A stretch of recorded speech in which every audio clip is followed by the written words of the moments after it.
All right, today we are putting on our detective hats. We're going to become statistical sleuths and tackle one of the biggest challenges in modern medicine. How do you make sense of our own genetic code? I mean, how do scientists actually find a life-saving clue that's hidden in a mountain of biological data? Let's dive in and find out. Just think about that for a second. A library with 1 million books, and you need to find one single important word. Sounds impossible, right? Well, that is the exact problem that geneticists are facing every single day. They are swimming in oceans of data, just an overwhelming amount of information. And somewhere, buried deep inside all that noise, there's a signal. A tiny, meaningful clue that could literally unlock a medical breakthrough. So how on earth do they find it? So let's really try and wrap our heads around the scale of this puzzle.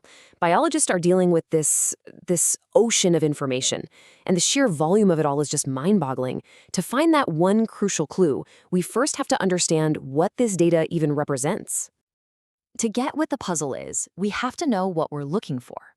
And it all boils down to something called gene expression. The easiest way to think about it is like a volume knob for every single one of your genes. Is a gene turned way, way up, so it's really active? Or is it turned way down, so it's almost silent? Just measuring that activity, that volume level, is what generates all of this incredible data. And look, when I say a lot of data, that's not an exaggeration. To make this really concrete, let's look at a number from our source material. A single, pretty foundational study in this field analyzed the activity levels of over 3,000 different genes. 3,000! And that's just one study. Now imagine you're the one who has to sift through all of that just to find the handful of genes that actually matter. So with thousands of these genetic volume knobs all being measured at the same time, the real work starts. See, it's not really about collecting the data anymore. It's about finding the meaningful patterns hidden deep inside of it. And this right here, this gets to the absolute heart of the matter. It's all about signal versus noise. Which changes in a gene's activity are a meaningful signal, say a sign of a disease, and which ones are just random biological static? Answering that question is, well, it's everything. Now, as you can imagine, brilliant statisticians have developed a huge number of ways to tackle this signal versus noise problem. Our source material makes it clear that it's impossible to cover all of them, but it really highlights two particularly powerful approaches that have become absolutely central to this kind of work. All right, so let's pop the hood and open up the toolkit. Let's see how these super clever statistical methods actually work. These things are like the precision instruments that let scientists tune in to just the right frequency so they can hear that signal loud and clear. Okay, here we go. Two really elegant solutions. First up, we have resampling methods. The best way to think of this is like testing how strong a rope is by pulling on it over and over in slightly different ways. By rerunning the analysis on different little chunks of the data, scientists can check if a finding is actually consistent or if it was just a random fluke. You know, if the same gene keeps popping up as important time and time again, you can be pretty confident you're onto something real. Then we have empirical Bayes methods. Now this is cool. This is like a seasoned detective who uses clues from thousands of past cases to make a smarter judgment on the current one. This approach looks at the patterns across all the genes to make better decisions about each individual gene.